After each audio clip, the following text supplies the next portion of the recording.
distribute the portfolios to the cabinet ministers? Within the next 24 hours to 48 hours. What's the name of the Home Minister? In the next 24 hours to 48 hours. Arab so kan tagila ya na do baka sokar MDA ka maat la da man chim smai menen ka sngi hara choban ha ka khan angot ki minister ki labam smai kan thop ya umtri rang ba but angot ki sambut mentri rang ba but khandai ngot ki we pat ki mentri jong ka sarkar ka batmai anre hadu mentak sngi ka fratarik jong ulber ar hajar ar fulai hadu ka bor khat we shiteng ampat tep satya ki kam ba ki minister ki yo bar ki ban Kiblama semai menen kasni kilong umpati rang ba o kontrak sangma o bala chim semai kum usia minister jong kejela uba preston tensong o bala semai kum deputy chief minister lane u military rang ba sembut wasnya balang dhar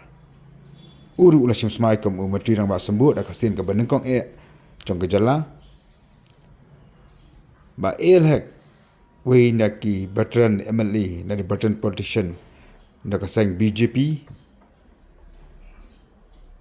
Dr. Amparin Lingdo MLA joka East Shillong but we naki MLA bela khamrem bela job dari kasnam arajar pra apolong do MLA joka UDP na po West Shillong bulan phai byang sa parliamentary hadien chief host nam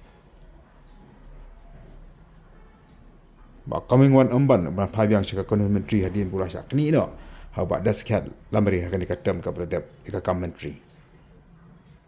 bakal menshla boleh job akasim ben kong ya khajar khat phara boleh yo menteri bat mentar boleh yo biang komiti jong ka sarkar jela ba shaklar roji amle banang kong du ban job akasim ke banang kong ya na pa mau thar rashan u amle bat umti bamar we na kasang HSPDP Markus marak we na ki MLA juga sang NPP bat unong akitien juga sang NPP khani kisnam ke beradab rakam sang ma we ne ki MLA juga NPP ubat tebet ba apa yang darbar thau an jong kejela but Abu Tahir Mandal